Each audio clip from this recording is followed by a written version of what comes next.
किसी को भी ऐसा लगता है कि न्यूमरोलॉजी डीप नहीं है, तो मुझे ऐसा लगता है कि आप इसको डेप्थ में नहीं जानते। न्यूमरोलॉजी को लेकर के लोगों के मन में एक भ्रम है। It's very very destructive habit. क्या है, कैसे है, काम करता है, नहीं करता है। 5 नंबर तो कुछ भी कर सकता है। Number 5 can do any work. दूसरे नंबर 5 भी आपका कौन सा नंबर है? 1 और 4 से मिला करके बना है। राहु क्या है? राहु तो वो चीज है जिसको आप टच नहीं कर सकते। एस्ट्रोलॉजी जो है वो प्लेसमेंट ऑफ प्लैनेट्स पे काम करती है। न्यूमरोलॉजी जो है वो वाइब्रेशन ऑफ प्लैनेट्स पे काम करती है।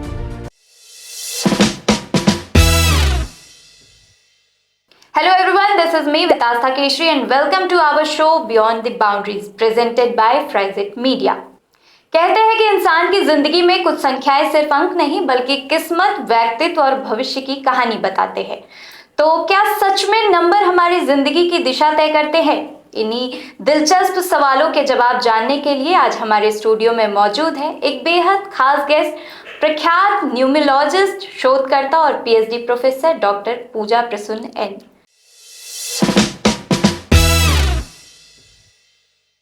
मैम, सबसे पहले आपसे ये जानना चाहूंगी कि न्यूमरोलॉजी क्या है, इसके टर्म क्या है, ये कैसे काम करता है?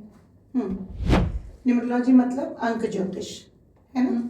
अंक ज्योतिष एक ज्योतिष तो ज्योतिष शास्त्र एक अपने आप में ही बहुत बड़ा समुद्र है जी। बहुत बड़ा विज्ञान है। और देखिए, अंक ज्योतिष हो, ज्योतिष शास्त्र हो, समुद्र शास्त्र हो, है ना, ये सब कुछ एक ही, सबका जो जेनेसिस है वो तो सेम है।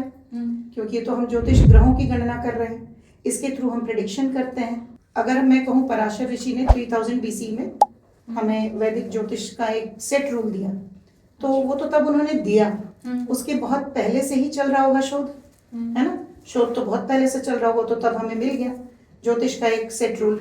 और अब अगर मैं न्यूमरोलॉजी की बात कहूँ तो अलग अलग जगहों पे, चाइना, इंडिया, मेसोपोटामिया, ग्रीस, इन सब जगहों पे निरंतर शोध चल रहे थे और निरंतर काम चल रहा था। और ऐसा है तो ये प्रेडिक्टिव साइंस, किसी के जीवन में झांकने का, उसके लाइफ के इंसिडेंट को देखने का एक जरिया है। तो अलग अलग तरीके हैं देखने के। शेल्डियन जो मेसोपोटामिया में चल रहा था, पाइथागोरियन न्यूमरोलॉजी में आप सिंगल डिजिट पे काम करते हैं। सपोज कीजिए कि आपकी डेट ऑफ बर्थ अगर 15 है, तो वो बोलेंगे कि आपके लिए number 6 is your prime number. Chaldean में हम मानते हैं कि 15 है, तो 1, 5 और 6 ये तीनों आपके प्राइम नंबर है, यानी 5 + 1 = 6। तो आपके ऊपर 1 और 5 का भी असर होगा। That is called the impact of compound numbers. और उसके बाद जब लोशु ग्रिड आया, चाइना में डेवलप हुआ, तब ये सारे साइंसेज एक साथ कोलैबोरेट होकर के अब जो हम पढ़ते हैं शेल्डियन न्यूमरोलॉजी, उसके बाद हम सबकी स्टडीज को पढ़ते हैं, फिर हम एक कॉमन प्लेटफॉर्म पे आते हैं, इजंट इट। तो मैं मानती हूँ कि आज भी जो हम प्रैक्टिस कर रहे हैं, क्या ऐसा है कि अब ये बिल्कुल इवॉल्व हो गई है? हो सकता है कि हम 10, 15, 20, 50 सालों के बाद कुछ नए रूल्स हमें जानने को मिले। न्यूमरोलॉजी जो है वो इतनी डीप नहीं है, and astrology is a very deep science. किसी को भी ऐसा लगता है कि न्यूमरोलॉजी डीप नहीं है, तो मुझे ऐसा लगता है कि आप इसको डेप्थ में नहीं जानते हैं। मैं आपको कुछ चीजें बता सकती हूँ कि आपके कौन से ग्रह अच्छे हैं। आप तो उसमें भाव देखेंगे जी, हाँ। ज्योतिष में बहुत डेप्थ में बताया जाता है, हर भाव आप देख सकते हैं। आप न्यूमरोलॉजी से देख सकते हैं क्या आपके चैलेंजेस हैं, क्या आपकी स्ट्रेंथ है। क्या भाव से भी तो यही देखते हैं ना, आपके फाइनेंस की चैलेंज है या नहीं, आपको रिलेशनशिप से रिलेटेड प्रॉब्लम है या नहीं, ये सब आप न्यूमरोलॉजी से देख सकते हैं। और उसके लिए आप चाहें तो आप ट्राई भी कर सकते हैं ऑन द लाइव कैमरा। तो मैम, ये जानना चाहूंगी कि न्यूमरोलॉजी और एस्ट्रोलॉजी में क्या अंतर है, क्योंकि लोग बहुत कंफ्यूज्ड हैं कि ये दोनों एक है। बहुत से लोग को लगता है कि दोनों एक ही चीज है, तो इनमें क्या डिफरेंस है? देखिए, दोनों तो ग्रहों की ही गणना कर रहे हैं, है ना। तो मैं तो बोलूँगी कि जैसे एक हॉस्पिटल में आप जाते हैं, तो वहाँ कोई कार्डियक पेशेंट होगा, किसी का कोई ऑर्थो पेशेंट होगा, कोई जनरल फिजिशियन के पास जा रहा होगा, शुगर पेशेंट होगा, लेकिन आप या तो हॉस्पिटल में रहे, वहाँ सारे डॉक्टर्स हैं, हाँ। Isn't it. आपकी ट्रीटमेंट है, वहाँ तो बैठे हैं सारे तो डॉक्टर्स ही हैं। एस्ट्रोलॉजी जो है वो प्लेसमेंट ऑफ प्लैनेट्स पे काम करती है। न्यूमरोलॉजी जो है वो वाइब्रेशन ऑफ प्लैनेट्स पे काम करती है। सिर्फ ये बेसिक डिफरेंस है। और मैं आपको ये बहुत जिम्मेदारी से कहती हूँ कि आप किसी भी रूट से जाएं, अल्टीमेट आपको प्रिडिक्शन, अगर कोई सही इस विषय को जानता है तो आपकी 80% प्रिडिक्शन जो है वो कॉमन ही निकलेगी। आप कहते हैं कि रिपीटेड नंबर 9 है तो मांगलिक होने के चांसेस हैं। आप मांगलिक हो सकते हैं, आप मांगलिक हो सकते नहीं हैं। आप मांगलिक या तो हैं या नहीं है। आप आंशिक मांगलिक हो सकते हैं, लेकिन मांगलिक आप हैं या नहीं है, इतनी श्योरिटी से आप न्यूमरोलॉजी में बता सकते हो किसी की भी डेट ऑफ बर्थ से। तो न्यूमरोलॉजी इजी है नहीं। अगर आपको न्यूमरोलॉजी इजी लगती है तो आप अभी तक उस डेप्थ में नहीं गए हैं। सारे ऐप्स में अलग अलग सोशल साइट पे इस चीज़ को देखते हैं, उस पर बातें करते हैं, जानना चाहते हैं, क्यूरियोसिटी होती है उनको कि जानने के लिए उनके फ्यूचर में क्या कैसे कब होगा।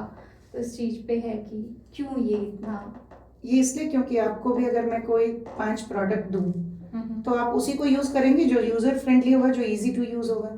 तो न्यूमरोलॉजी थोड़ा सा यूज़र फ्रेंडली है ना। आसानी से आप अपने, देखिए बेसिक चीज़ें तो आप तुरंत कैलकुलेट कर लेंगे। आपने एक रील देखी, कोई क्लास की वीडियो देखी, आपको मूलांक भाग्यांक कैलकुलेट करना आ गया और आप लोशो ग्रिड चार्ट तो पढ़ ही लोगे अपना।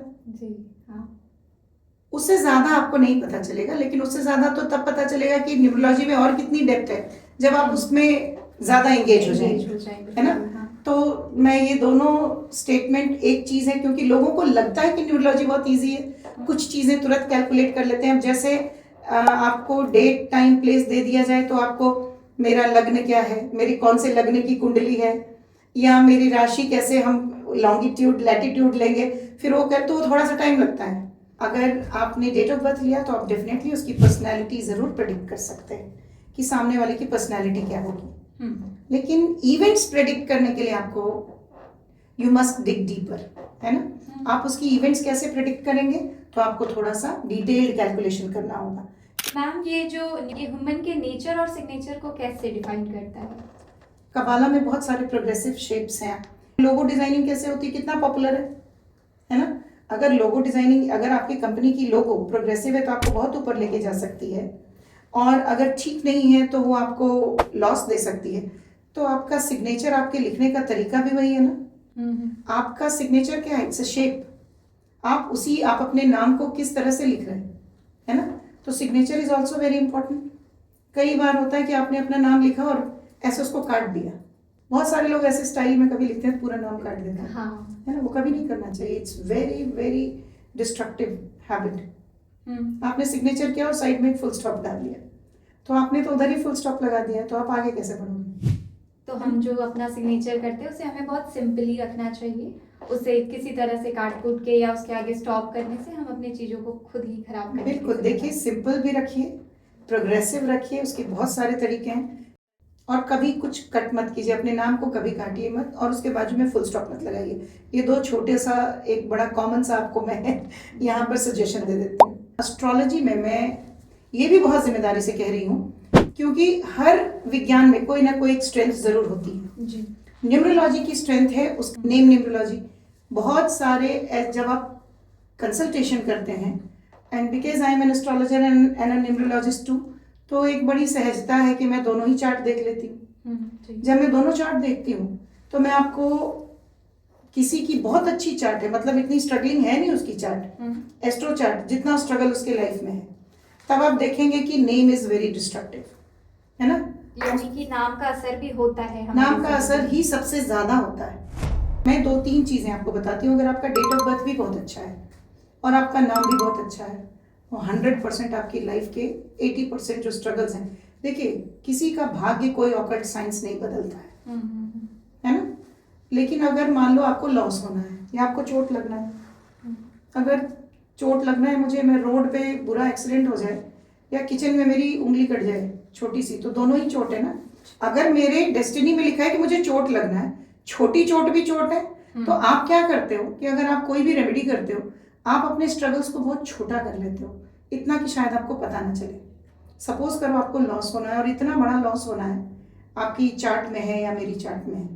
अब मान लो 10-20 करोड़ का लॉस लिखा है, और अगर वो छोटा 20-30 लाख पे रुक जाए तो भी आपके लिए एक बहुत बड़ा क्वेश्चन है ना।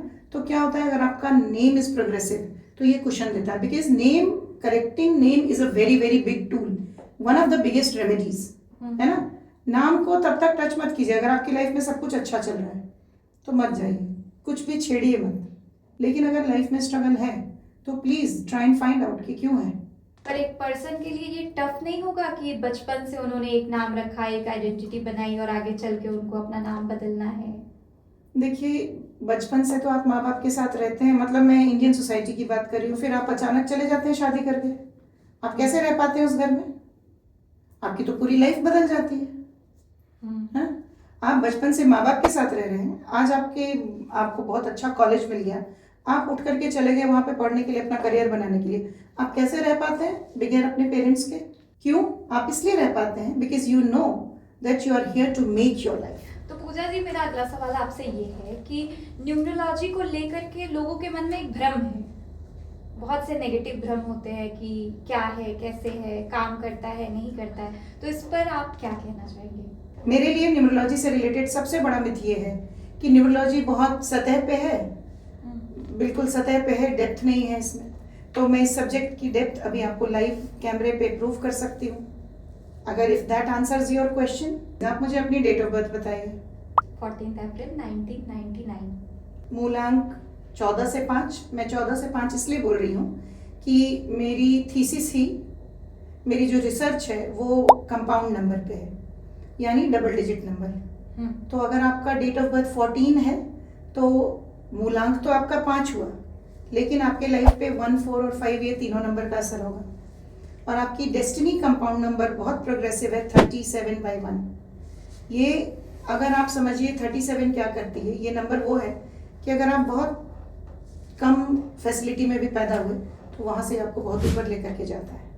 It's a very very lucky number, बहुत प्रोग्रेसिव नंबर है, बहुत लकी नंबर है। लेकिन मैं आपको फिर भी एक बात बता दूं कि एक तो आपको कोई ना कोई बड़ा मेजर फाइनेंशियल सेटबैक लग गया होगा। 5 और 1 का कॉम्बिनेशन बहुत अच्छा है। अब एक तो आपका शनि खराब होगा आपके एस्ट्रो चार्ट में। हाँ, खराब है। हाँ, शनि का बताया है, आंशिक मांगलिक का बताया है। आंशिक मांगलिक आप हैं, यस। दूसरे आपका राहु बड़ा अच्छा होगा आपके एस्ट्रो चार्ट में, वेल प्लेस्ड होगा, है ना? लेकिन आपको एक फाइनेंशियल सेटबैक मिल गया, वो जो सेटबैक है, और आपको एक चीज में कहीं मन नहीं लगेगा, आपको बहुत जल्दी चेंज चाहिए। ये तो आपके स्वभाव का पार्ट हो गया। आपका राहु बड़ा अच्छा पॉजिटिव होकर के बैठा होगा और आपको मीडिया का काम सूट करेगा, क्योंकि देखिए 5 नंबर तो कुछ भी कर सकता है, number 5 can do any work. दूसरे नंबर 5 भी आपका कौन सा नंबर है? 1 और 4 से मिला करके बना है। राहु क्या है? राहु तो वो चीज है जिसको आप टच नहीं कर सकते, है ना? और राहु क्योंकि आपका पॉजिटिव है, तो ऐसी कोई भी चीज जिसको आप टच नहीं कर सकते वो राहु है, ठीक है? तो आप कुछ भी कर सकते हैं, लेकिन आप मुझे सिर्फ ये बताइए, कोई फाइनेंशियल सेटबैक लगा है आपको? मैं ऑन स्क्रीन, मेरे रोंगटे खड़े हो रहे हैं। कुछ टाइम पहले ही मुझे एक बहुत बड़ा लॉस लगा है। हमारी बात तो पहले नहीं हुई है, अभी मैंने आपको on in front of you मैंने आपसे चीज़ें शेयर की है, और मुझे थोड़े ही टाइम पहले एक बहुत बड़ा लॉस लगा है, जिससे मैं अभी तक शायद मैं मेंटली भी डिस्टर्ब हो गई। और उस चीज़ से, उस लॉस, सिर्फ वो मेरा फाइनेंशियली लॉस नहीं था, वो मैं मेंटली भी मैं बहुत लॉस में गई, और उस चीज़ से मैं आज तक नहीं निकल पाई हूँ। ठीक है, 35 ईयर्स तक आपको एक छोटा सा सलाह है मेरा, आप अपने नाम के नंबर नॉट टिल 35 ईयर्स तक आपको ये जो सूर्य है नंबर 1 वो थोड़ा सा तंग कर सकता है, क्योंकि आपके भाग्यांक में है, तो ज़्यादा तंग नहीं करेगा, लेकिन थोड़ा तंग कर सकता है। तो आप अपने नाम के नंबर को नंबर 1 पे लेकर आइए, उसके बाद आप अपनी प्रोग्रेस मुझे बताइएगा। The day, the moment you activate your name on a progressive compound number of name number 1, फिर आप देखिए। तो पूजा जी, आपके लाइफ में न्यूमरोलॉजी से क्या चेंजेस आए हैं? न्यूमरोलॉजी से लाइफ में चेंजेस, जैसे मैंने आपको बोला, जब तक आप नहीं जानते हैं, आप मुझे पूजा जी बुला रही हैं, मगर मैंने अपने नेम को करेक्ट किया। ये this was my actual original name, PUJA, name number 16/7। 16 एक कार्मिक नंबर है, और मुझे लगता है कि जितनी भी प्राकृतिक आपदाएं हैं उन सबको ये अट्रैक्ट करता है। तो 16 पे नाम रखना एक तरह से अपने लिए स्ट्रगल को अट्रैक्ट करने के बराबर था मेरे लिए। तो मैंने अपने नेम को करेक्ट किया है, Puja Prasun. I spell it PUJA PRASUN, name number 41/5। और मेरी चार्ट में बुध है नहीं, मेरी लोशो ग्रिड चार्ट में। तो अगर मैं बुध को लेकर आती हूँ, 1 है 9 है, तो मेरा एक सक्सेस प्लेन कंप्लीट होता है। तो बहुत सारे चेंजेस मेरी खुद की लाइफ में है, क्योंकि मैंने बहुत गलत डिसीजंस लिए।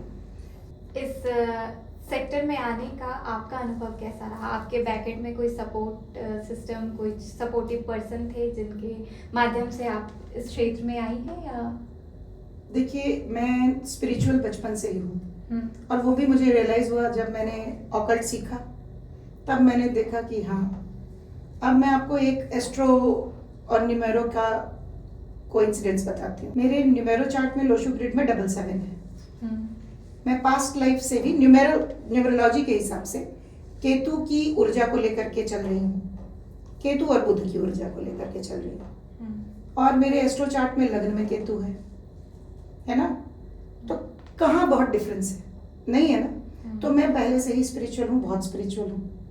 दूसरी बात, सपोर्ट तो सबसे ज़्यादा बड़ा होता है कि अगर आपको शोध करने के लिए फैसिलिटी मिले, है ना, और आपके पास इतना टाइम हो, आपको you are not force to earn your keep, तभी आप किसी विषय को पढ़ सकते हैं, शोध कर सकते हैं। मैंने ऑकल्ट से 6 साल कुछ नहीं कमाया, तो वो सपोर्ट तो मेरे लिए मेरे हस्बैंड ने, थैंक्स टू हिम, है ना, मैं बहुत उनको आभार करती हूँ। तो शनि के बारे में एक बात कहती हूँ, ज्ञान तो कहाँ कहाँ है आपको पता नहीं, कोई ज़रूरी नहीं कोई बहुत फ्लैशी या बहुत बड़ा दिखने वाला या बड़ा पॉपुलर कोई आचार्य हो।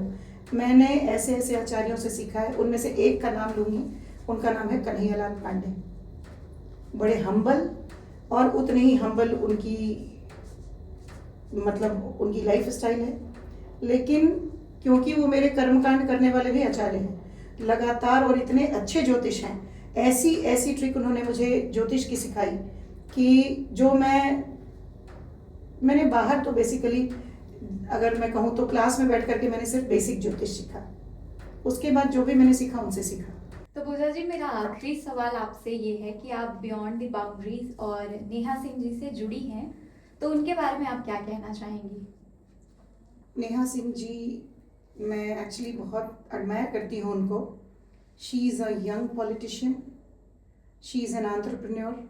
इतनी छोटी सी उम्र में बहुत कुछ कर रही है, और as an entrepreneur, as a politician, I have great admiration for हर।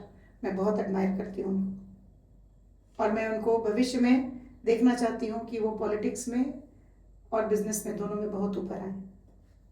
बहुत बहुत धन्यवाद पूजा जी आपका, आपने बहुत सरल शब्दों में हमारे दर्शकों तक अपनी बात पहुंचाई है, तो thank you so much. Thank you for having me, thank you very much.